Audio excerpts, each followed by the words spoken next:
উচ্চ ফলনশীল ধানের ফাঁদে কৃষক, বরগুনায় চারা গাছে শীষ, ধান না পেয়ে দিশেহারা শতাধিক কৃষক। শরীয়তপুরে অভিযান চলাকালে এসিল্যান্ড মৎস্য কর্মকর্তার উপর হামলার চেষ্টা, পদ্মা সেতু টোল প্লাজার সামনের সড়ক অবরোধ। শেষ দিনে জমজমাট রাকসু নির্বাচনের প্রচারণা, ছাত্রদল শিবিরের ভিপি প্রার্থীর কোলাকুলি, একসঙ্গে কাজের প্রত্যয়। রংপুরে মাছ, মাংস, সবজির দাম স্থিতিশীল, বাড়তি শুধু ডিমের দাম, বাজার মনিটরিংয়ের দাবি।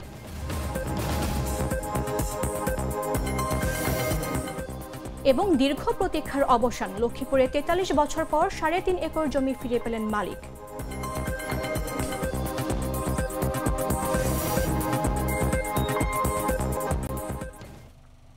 আমন্ত্রণ দেশ জুড়ে সংবাদে, আপনাদের সাথে রয়েছে আমি মামদুহা রাইসা।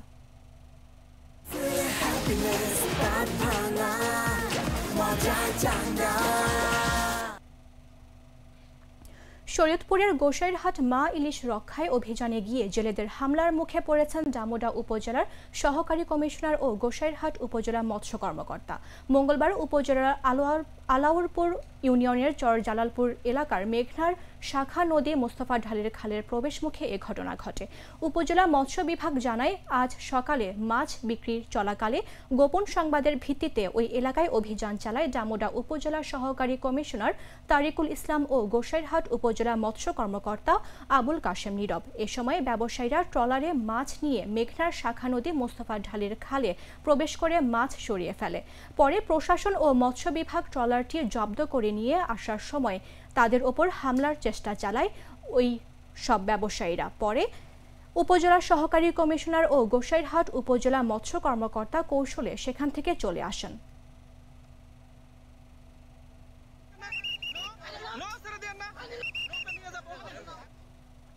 শরীয়তপুর জেলাকে ফরিদপুর বিভাগের অন্তর্ভুক্তির সিদ্ধান্তের প্রতিবাদে পদ্মা সেতুর জাজিরা প্রান্তের টোল প্লাজার সামনে সড়ক অবরোধ করেছে জাগো শরীয়তপুর নামে একটি সংগঠনের সদস্যরা। এ সময় প্রায় আধা ঘন্টা পদ্মা সেতুতে যানবাহন চলাচল বন্ধ হয়ে যায়। মঙ্গলবার সকাল 11টার দিকে টোল প্লাজার সামনের সড়ক অবরোধ করেন তারা। এর আগে সকালে একই স্থানে মানববন্ধন কর্মসূচি পালন করেন বিভিন্ন শ্রেণী পেশার মানুষ। বিক্ষোভকারীদের দাবি, প্রশাসনিক পুনর্বিন্যাস সংক্রান্ত জাতীয় বাস্তবায়ন কমিটির সভায় ফরিদপুরকে আলাদা বিভাগ করার প্রস্তাব করা হয়েছে, যেখানে শরীয়তপুর জেলাকে অন্তর্ভুক্ত করা হবে। তবে ভৌগোলিক দিক থেকে শরীয়তপুর থেকে ফরিদপুরের তুলনায় ঢাকার দূরত্ব কম। এছাড়া শরীয়তপুরের সঙ্গে ঢাকার শিক্ষা, সংস্কৃতি, চিকিৎসা, ব্যবসা বাণিজ্যের নিবিড় যোগসূত্র রয়েছে। পদ্মা সেতু চালুর পর থেকে সেগুলো আরও সহজতর হয়েছে। তাই শরীয়তপুরবাসী কোনোভাবেই ফরিদপুর বিভাগে যেতে চায় না। আন্দোলনকারীরা শরীয়তপুরকে ফরিদপুর বিভাগের অন্তর্ভুক্তির সিদ্ধান্ত অবিলম্বে প্রত্যাহারের দাবি জানান। অন্যথায় সামনে আরও বৃহত্তর আন্দোলনের হুঁশিয়ারি দেন তারা। শরীয়তপুরবাসী একটাই প্রাণের দাবি, আমরা ফরিদপুরে যাব না, আমরা ঢাকায় থাকব, ঢাকায় আছি, ঢাকায় থাকব। এই ঢাকায় থাকার জন্য যদি কঠোর কর্মসূচি দিতে হয় আমরা সেটা দিব। শরীয়তপুরবাসী 2015 সালে ফরিদপুর বিভাগকে প্রত্যাখ্যান করেছে এবং আজকে সেটার সংক্ষিপ্ত কর্মসূচি ছিল 1 ঘন্টা পদ্মা সেতু ব্লক করে সরকারকে সংক্ষিপ্ত আকারে জানান দেওয়া হলো যে শরীয়তপুরবাসীর অভিভাবক শুধুমাত্র শরীয়তপুরবাসী, এখানে অভিভাবক অন্য কোনো আমলা, কোনো ক্যাবিনেট গ্রুপিং মিটিং কিছুই নয়। শরীয়তপুরবাসী ঢাকার সাথে থাকতে চাচ্ছে, ঢাকার সাথে থাকবে এবং এটার যদি প্রজ্ঞাপন এবং সরকারের কোনো ক্লিয়ার মেসেজ না পায়, পরবর্তীতে আমাদের পদ্মা সেতুর যে 22টি জেলা আছে, পদ্মা সেতুর দক্ষিণে সেই 22টি জেলা অচল করতে শরীয়তপুর বাধ্য হবে। ফরিদপুর বিভাগ হোক, আমি আগেও বলছি, এখনও বলি, আমরা ফরিদপুর বিভাগে যাব না, আমরা ঢাকা বিভাগে আছি, ঢাকা বিভাগে থাকবো। ঢাকা বিভাগে থাকার জন্য যা কিছু করতে হয় আমরা করব। ইনশাআল্লাহ সবাই আপনারা আমাদের পাশে থাকবেন। আমরা শান্তিপূর্ণভাবে মোকাবেলা করছি, শান্তিপূর্ণভাবে মোকাবেলা করছি। আমাদের ঊর্ধ্বতন কর্তৃপক্ষের নির্দেশ ছাড়া আমাদের সাংবাদিক ভাইদের সাথে কথা বলার নির্দেশনা নাই। এখানে শান্তিপূর্ণ মানববন্ধন করতে যাচ্ছে তারা, তা আমরা এখানে আছি যাতে কোনো আইন। ধানের বীজ রোপণের পরই চারা গাছে ধরেছে শীষ। স্বল্প সময়ে ধানের ফলন আসায় কৃষিতে বিপ্লব হওয়ার কথা থাকলেও সেটাই কাল হয়েছে কৃষকের কপালে। নিম্নমানের ধানের বীজে আগেই চারা গাছে শীষ ধরায় এবছর ধানের ফলন কমে গেছে আশঙ্কাজনকভাবে। এতে ক্ষতির পরিমাণ অর্ধ কোটি টাকারও বেশি বলে জানিয়েছে কৃষি বিভাগ। বরগুনা থেকে নুরুল আহাদ অনিকের পাঠানো তথ্য ও চিত্রে বিস্তারিত। বিস্তীর্ণ জমিতে দোল খাচ্ছে সবুজ ফসল। স্বল্প সময়ে বীজে ধান আসায় খুশি হওয়ার কথা থাকলেও মলিন মুখ আর হতাশা নিয়ে বসে আছেন কৃষকরা। আশপাশের সব জমির ধানে ফসল এলেও বিবর্ণ শুধু সাউথ এশিয়ান সিডস কোম্পানির উচ্চ ফলনশীল BR-22 জাতের ধানের ফসল। গেল বছর পাথরঘাটা সদর ইউনিয়নের কৃষকরা সাউথ এশিয়ান সিডস কোম্পানির উচ্চ ফলনশীল বীজ রোপণ করে ভালো ফলন পেয়েছিলেন। চলতি বছরও তারা একই জাতের বীজ নাসির উদ্দিন সর্দারের কাছ থেকে কিনে রোপণ করেন, কিন্তু বীজ রোপণের 15 থেকে 20 দিনের মাথায় চারায় শীষ আসে। এতে করে 3 মাসে অপরিপক্ক ধান কৃষকদের দুশ্চিন্তায় ফেলেছে। এই জমিতে গেল বছর আমি 40 মণ ধান পাইছি। 40 মণ ধান পাইয়ে আমি বাচ্চা কাচ্চা নিয়ে খাইতে পারছি। এবছর আমার এই জমিতে 1 মণ ধানও পামু না। আমি বাচ্চা কাচ্চা নিয়ে কি খামু, কি পরমু, আমি কি হরমু। কৃষকদের অভিযোগ কুড়ার প্রতি অন্তত 40,000 টাকার ক্ষতির সম্মুখীন হলেও তাদের দেওয়া হয়েছে মাত্র 5,000 টাকা করে। তাই যথোপযুক্ত ক্ষতিপূরণের দাবি তাদের। আমরা তো সর্বহারা হয়ে গেছি ডান্ডা রুইয়া, এখন আমাদের এই পুরো জায়গা কিল দিয়েছে, সংসারের সর্বোচ্চ আয় ছিল এইটা। এ বিষয়ে ডিলার নাসির উদ্দিন সর্দারের দোকানে যোগাযোগ করলে প্রতিবেদকের উপস্থিতি টের পেয়ে তিনি স্থান ত্যাগ করেন। বীজ কোম্পানির বিরুদ্ধে ব্যবস্থা গ্রহণ করা হয়েছে কিনা এমন প্রশ্নের জবাবে উপজেলা কৃষি কর্মকর্তা জানান, কোম্পানির বিরুদ্ধে ব্যবস্থা নেওয়ার এখতিয়ার আমাদের নেই। তদন্ত করে দেখেছি যে কৃষকের এই অভিযোগের সত্যতা পেয়েছি আমরা। যার কাছ থেকে বীজ ক্রয় করেছে বীজ ডিলার, ওনাকে শোকজ করা হয়েছে এবং বলা হয়েছে যে 3 দিনের মধ্যে যাতে ক্ষতিপূরণের ব্যবস্থা করা হয় এবং 3 দিন পরে তাকে রিপোর্ট করতে বলা হয়েছে। কৃষি বিভাগের তথ্য মতে নিম্নমানের বীজের কারণে প্রায় 90 একর জমির ধান ক্ষতিগ্রস্ত হয়েছে। আর্থিক ক্ষতি প্রায় 60 লাখ টাকা। মামদুহা রাইসা, জাগো নিউজ। রাজশাহী বিশ্ববিদ্যালয়ে কেন্দ্রীয় ছাত্র সংসদ, হল সংসদ ও সিনেটে ছাত্র প্রতিনিধি নির্বাচনে আনুষ্ঠানিক প্রচারণা শেষ দিনে জমজমাট প্রচারণা চালাচ্ছেন প্রার্থীরা। মঙ্গলবার বেলা 11টার দিকে বিশ্ববিদ্যালয়ের পরিবহন মার্কেটে প্রচারণার এক পর্যায়ে ছাত্রদল ও ছাত্র শিবির মনোনীত প্যানেলের প্রার্থীদের নিজেদের মধ্যে শুভেচ্ছা বিনিময় করেন। সকাল থেকে পরিবহন মার্কেটে প্রচারণা চালাচ্ছেন ছাত্রদল মনোনীত প্যানেলের ভিপি প্রার্থী শেখ নূর উদ্দিন আবির। বেলা 11টার দিকে প্রচারণায় সেখানে আসেন ছাত্র শিবির মনোনীত প্যানেলের ভিপি প্রার্থী মুস্তাকুর রহমান জাহিদ। জাহিদকে দেখে সামনে এগিয়ে আসেন আবির। এসেই তারা বুকে জড়িয়ে নেন একে অপরকে। এ সময় সবাই একসঙ্গে কাজ করার প্রত্যয় ব্যক্ত করেন। আমরা আসলে ভাসছি না, আমরা উঠছি শিক্ষার্থীদের প্রশংসায়। আমরা এত প্রশংসা পেয়েছি, তাদের এত প্রশংসা পেয়েছি যে আমরা আসলে কৃতজ্ঞ, চিরঋণী। এই প্রশংসা পাওয়ার কারণ আপনারা জানেন, আমাদের প্যানেলের আমরা যারা আছি আমরা কিন্তু যোগ্য, মেধাবী এবং সততার পরিচয় দিয়েই এতদিন কাজ করেছি, শিক্ষার্থী বান্ধব কাজ করে এসেছি। আচরণবিধি লঙ্ঘনের ব্যাপারে যেগুলো অভিযোগ আছে অলরেডি লিখিতভাবে আমরা ইতিমধ্যে জমা দিয়েছি নির্বাচন কমিশনের কাছে। আমরা এ নিয়ে আর কাদা সরাসরি করতে চাই না। আজকে যেহেতু প্রচার প্রচারণার শেষ দিন, আমরা প্রচার প্রচারণা নিয়েই ব্যস্ত থাকতে চাই। পাল্টাপাল্টি অভিযোগ করে সময় নষ্ট করতে চাই না। আমরা যে অভিযোগগুলো প্রশাসনকে দিয়েছি, আশা করি সেগুলো তারা আমলে নিলেই আশা করি এটার পদক্ষেপ। কিশোরগঞ্জের পরীক্ষা দিয়ে নৌকার ফেরার পথে পথ হারিয়ে ফেলেন 80 শিক্ষার্থী। সোমবার সন্ধ্যার পর এই ঘটনা ঘটে। পরে পুলিশ ও ফায়ার সার্ভিসের অভিযানে তাদের উদ্ধার করা হয়। স্থানীয় সূত্রে জানা যায়, অষ্টগ্রাম রোটারি ডিগ্রি কলেজের এসব শিক্ষার্থী কুলিয়ারচর কেন্দ্র থেকে একটি বড় নৌকায় করে অষ্টগ্রামের উদ্দেশ্যে রওনা দেন, কিন্তু হাওরের গভীরে পৌঁছে অন্ধকারে নৌকাটি পথ হারিয়ে ফেলে। দীর্ঘ সময় যোগাযোগ বিচ্ছিন্ন থাকায় শিক্ষার্থীদের পরিবার ও স্থানীয়দের মধ্যে উৎকণ্ঠা ছড়িয়ে পড়ে। খবর পেয়ে অষ্টগ্রাম থানা পুলিশ, নৌ পুলিশ ও ফায়ার সার্ভিসের সদস্যরা স্পিড বোট নিয়ে হাওরে অনুসন্ধান শুরু করে। পরে গভীর রাতে তাদের পাওয়া যায়। এ বিষয়ে অষ্টগ্রাম ভারপ্রাপ্ত কর্মকর্তা মোহাম্মদ নুরুল আমিন জানান, উদ্ধারকারী দল শিক্ষার্থীদের নিয়ে অষ্টগ্রামে নিয়ে আসে। রাতে সবাই নিজ নিজ বাড়িতে ফিরে গেছেন।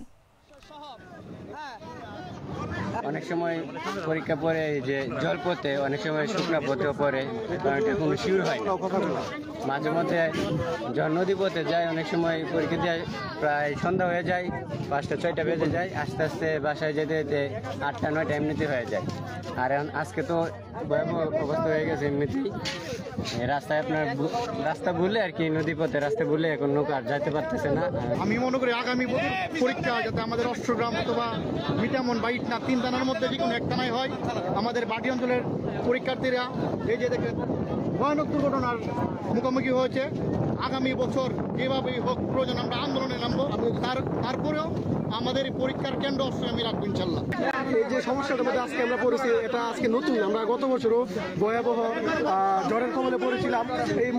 এই বছর আমরা প্রায় 3.5 ঘন্টা যাবত বেগম রোকেয়া বিশ্ববিদ্যালয়ের 3 বিভাগের শিক্ষার্থীদের মধ্যে সংঘর্ষ ও শ্রেণীকক্ষ ভাঙচুরের ঘটনায় মার্কেটিং বিভাগের 8 শিক্ষার্থীকে অনির্দিষ্টকালের জন্য বহিষ্কার করেছে বিশ্ববিদ্যালয়ের প্রশাসন। উক্ত ঘটনার প্রেক্ষিতে 5 সদস্য বিশিষ্ট কমিটি গঠন করা হয়েছে। সোমবার রাতে শৃঙ্খলা কমিটির জরুরি বৈঠক শেষে এমন তথ্য নিশ্চিত করেছেন উপাচার্য ডক্টর মোহাম্মদ শওকত আলী। বহিষ্কারের পর এই সংখ্যা বাড়তে পারে বলে জানিয়েছেন তিনি। সম্প্রতি বিশ্ববিদ্যালয়ের একদল শিক্ষার্থীদের আয়োজনে অনুষ্ঠিত জেএনজি ফুটবল টুর্নামেন্টের সেমিফাইনালে খেলার মার্কেটিং বিভাগের 16তম ব্যাচের শিক্ষার্থী শাহরিয়ার অপুর সঙ্গে খেলা চলাকালে ধাক্কাধাক্কি হয়। সেই ঘটনার জেরে সোমবার রাতে 8:30টার দিকে বিশ্ববিদ্যালয়ের সংলগ্ন এলাকার চকবাজারে মার্কেটিং বিভাগের শিক্ষার্থীরা পরিসংখ্যান বিভাগের শিক্ষার্থীকে মারধর করেন। এক পর্যায়ে মার্কেটিং বিভাগের শিক্ষার্থীরা ঐক্যবদ্ধ হয়ে পরিসংখ্যান ও পদার্থ বিজ্ঞান বিভাগের শিক্ষার্থীর ওপর হামলা চালায়। পরে এতে পরিসংখ্যান বিভাগের শিক্ষার্থী প্রান্ত আহত হলে তাকে হাসপাতালে নিয়ে যাওয়া হয়। পরবর্তীতে 3 বিভাগের মধ্যে ধাওয়া পাল্টা ধাওয়া শুরু হয়।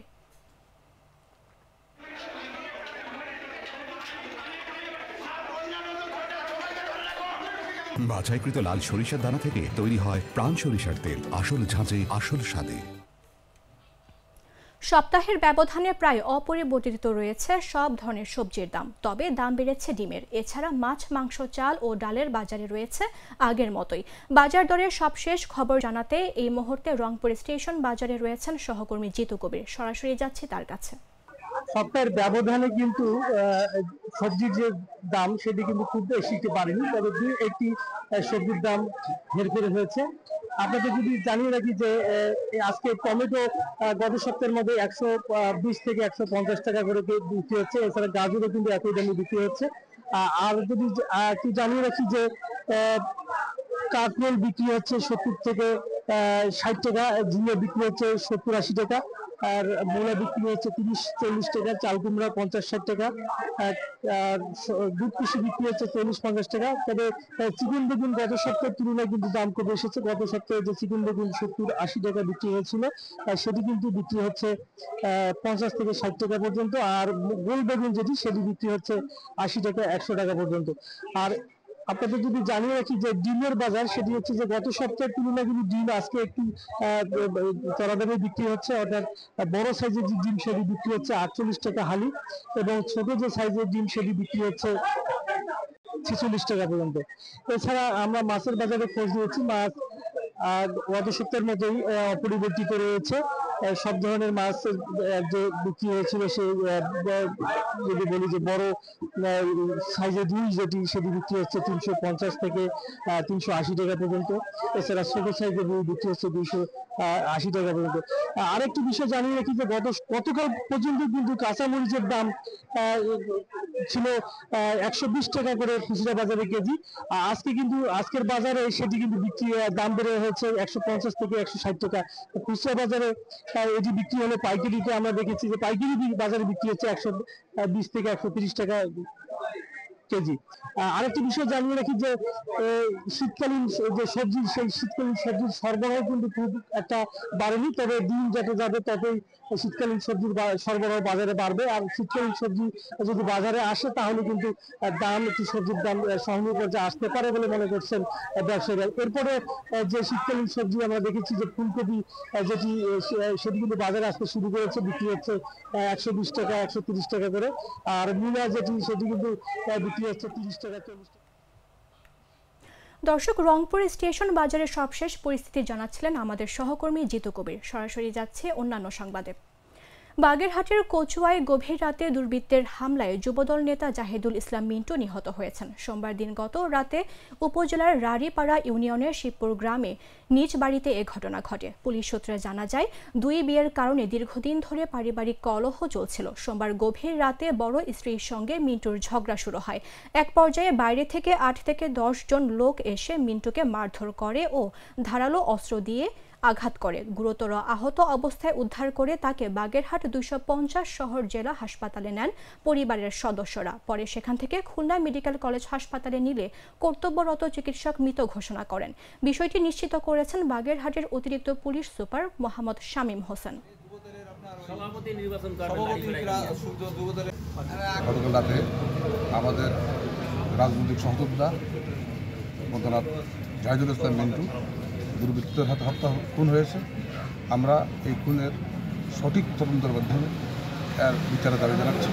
মারা গেছে আমরা সংবাদ পেয়ে ঘটনাস্থলে আসি এবং আমরা শুনি যে তার ফ্যামিলি দুই স্ত্রীর কারণে মতবিরোধ থাকার কারণে ঘটনা ঘটে।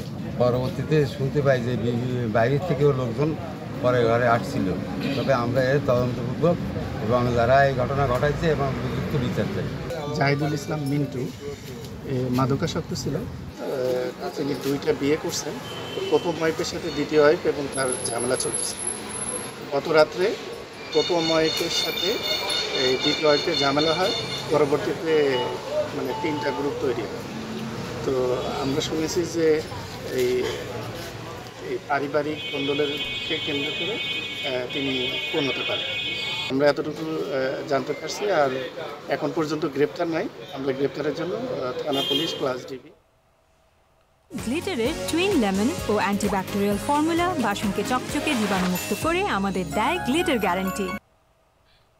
43 বছর পর নিজের জমি ফিরে পেলেন এক ভুক্তভোগী। লক্ষ্মীপুরের রায়পুরে আদালতের রায়ে প্রায় 3.5 একর জমি বুঝে পেয়েছেন প্রকৃত মালিক বাহার পাটোয়ারি। দীর্ঘ আইনি লড়াই শেষে মিলেছে প্রতীক্ষিত ন্যায় বিচার। রীতিমতো ঢাক ঢোল পিটিয়ে আনন্দের সঙ্গে জমির মালিক বাহার পাটোয়ারিদের সম্পত্তি বুঝিয়ে দেয় আদালতের প্রতিনিধি দল। 43 বছরের দীর্ঘ প্রতীক্ষার অবসান। অবশেষে লক্ষ্মীপুরের রায়পুরে 43 বছর পর প্রায় 3.5 একর জমি ফিরে পেলেন প্রকৃত মালিক। সোমবার দিনব্যাপী ঢাক ঢোল পিটিয়ে জমির মালিক বাহার পাটোয়ারিদের বুঝিয়ে দেয় আদালতের প্রতিনিধি দল। রায়পুর উপজেলার 10 নম্বর রায়পুর ইউনিয়নের 9 নম্বর ওয়ার্ডের আয়ুব পাটোয়ারির বাড়িতে এই ঘটনা ঘটে। স্থানীয়রা জানান, আদালতের প্রতিনিধি দল সকালে ঘটনাস্থলে এসে জমির পরিমাপ করে। পরে লাল নিশানা গেড়ে জমি হস্তান্তরের কাজ সম্পন্ন করা হয়। যারা জবরদখলে আছে তাদেরকে উচ্ছেদ করার জন্য আমরা 12টার দিকে কাজ শুরু করি। এখন প্রায় 4টা বাজে। আংশিক কাজ করছি, বাকি কাজের জন্য না। এটা কোর্ট যখন আবার অর্ডার দিবে, বাকিটা যেটুকু হয়েছে বাকি অংশ পরবর্তীতে কোর্টের নির্দেশে করতে হবে। আদালত সূত্র জানায়, রায়পুর উপজেলার কাজীরচর মৌজার 356% জমি নিয়ে মৃত আবিদ, তসলিম, সিরাজ, মমতাজ ও বিল্লালদের মধ্যে 1983 সাল থেকে বিরোধ চলছিল। ওই বছর আবিদ ও হানিফ দেওয়ানি মামলা করেন। 21 বছর পর 2004 সালে আদালত তাদের পক্ষে রায় দেন। পরে হাইকোর্টেও সেই রায় বহাল থাকে। আদালতের নির্দেশে প্রশাসন জমি উচ্ছেদ করে প্রকৃত মালিকদের দখলে দেয়। এদিকে 43 বছর পর জমি ফেরত পেয়ে আদালতের প্রতি শ্রদ্ধা জানান জমির মালিক। আজকে 35-36 বছর পর আমি আদালতকে বিশ্বাসী করে আমি আদালতের আশ্রয় নিয়েছিলাম। আজকে আদালত আমাকে হাইকোর্ট, সুপ্রিম কোর্ট হইতে নিম্ন কোর্ট পর্যন্ত আমাকে রায় দিয়ে আজকে আমাকে সরকারিভাবে আমাকে জমি দখল করে বুঝাই দিতেছে। জমি বুঝিয়ে দিতে আদালতের পক্ষে জেলা জজ আদালতের নাজির হুমায়ুন কবির, সার্ভেয়ার আব্দুর রহিম এবং পুলিশের একটি দল উপস্থিত ছিলেন। অনুভা বিশ্বাস, জাগো নিউজ। সংবাদ শেষ করার পূর্বে শিরোনামগুলো জানিয়ে দিচ্ছে আরো একবার।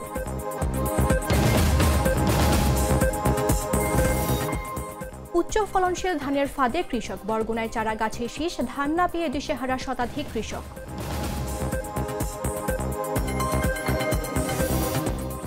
শরীয়তপুরে অভিযান চলাকালে ইসল্যান্ড মৎস্য কর্মকর্তার উপর হামলার চেষ্টা। পদ্মা সেতুর টোল প্লাজার সামনের সড়ক অবরোধ।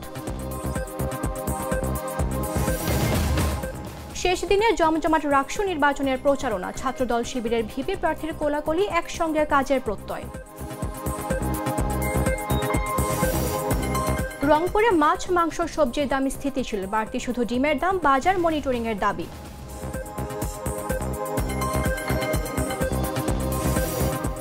এবং দীর্ঘ প্রতীক্ষার অবসান, লক্ষ্মীপুরে ৪৩ বছর পর ৩.৫ একর জমি ফিরে পেলেন মালিক।